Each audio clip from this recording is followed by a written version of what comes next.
Now question 30 देखिए। The corner points of the feasible region determined by the system of linear constraints are as shown in the following figure. इस figure में आपको एक feasible region और उसके सारे corner points यहां पे दिखा रखे हैं। तो इस पर पहला क्वेश्चन पूछ रहा है, if z is equal to 3x minus Y be the objective function find the maximum value of z।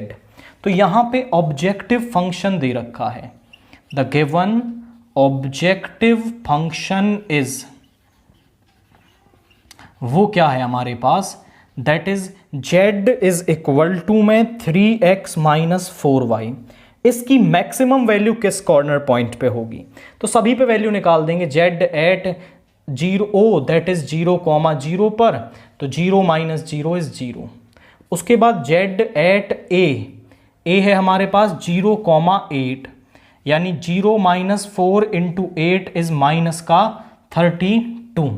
Then इसके बाद यहां पे z एट b आप निकालेंगे, दैट इज 4,10। 4,10 पे आप निकालोगे 3 इंटू 4 माइनस 4 इंटू 10, यानी कि 12 माइनस 40। 12 माइनस 40 हमारे पास आ जाएगा, this is 40 minus 12, 10 minus 2 is 8, 3 minus 1 is 2, minus का 28। z एट c आप निकालोगे, दैट इज 6,8, तो 3 इंटू 6 माइनस 8 इंटू 4, यहां पे आ गया 18 माइनस 32। 12 माइनस 8 इज 4, यहां बचा 2 माइनस 1 इज 1, माइनस का 14। z एट d हम निकालेंगे, that is 6,5, 3 into 6 minus 5 into 4, that is 30 minus 20 is 10 हमारे पास आ गया। And z at 4,0 e that is 4,0 हम निकालेंगे, तो 3 इंटू 4 माइनस 4 इंटू 0, यानी कि 12। और वो कह रहा था कि हमारे पास इसकी जो वैल्यू है, वो क्या आएगी हमारे पास यहाँ पे, इनफैक्ट यहाँ पे 6 3 18 होगा, तो 18 माइनस 20 इज माइनस का 2, यहाँ पे माइनस का 2 आपके पास यहाँ पे आ रहा है, that is 18 minus 32। Okay, after that आप समझें कि यहाँ पे वो कह रहा था कि z मैक्सिमम किस पर है। तो यहाँ क्वाइट सिंपल आपको दिख रहा है कि z की जो सबसे मैक्सिमम वैल्यू है वो ये है, z is maximum at 4,0 and its maximum value is 12।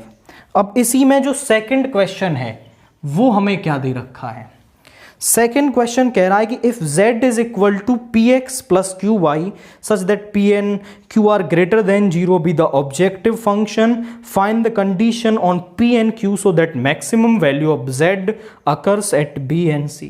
Quite simple, आपको यहां पे ऑब्जेक्टिव फंक्शन क्या दे रखा है, the given objective function is,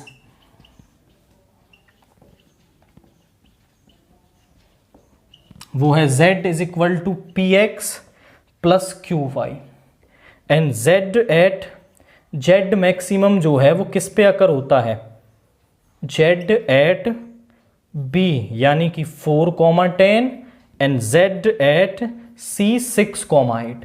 question की कंडीशन क्या कह रही है कि z की वैल्यू आप b पे और c पे निकालोगे, दोनों पे मैक्सिमम वैल्यू आती है। और मैक्सिमम वैल्यू जैसे यहां 12 आ रही है ना, किसी और पॉइंट पर भी 12 आती, तब दोनों पर 12 मैक्सिमम वैल्यू बनती है, यानी मैक्सिमम वैल्यू एक ही हो सकती है, और वो दोनों पे आ रही है, मतलब सेम है। तो यहां पे आप z एट 4,10 निकालोगे ना, तो 4p यहां पे हो जाएगा 4p plus 10q, that is z maximum, and इसको रखोगे 6p प्लस 8q, ये भी मैक्सिमम है। अब दोनों पे मैक्सिमम आ रही है, मतलब दोनों की वैल्यू इक्वल है। तो यहां से 4p plus 10q is equal to 6p plus 8q। इसको इधर ले आएंगे, 4p माइनस 6p, यहां पे 8q माइनस 10q।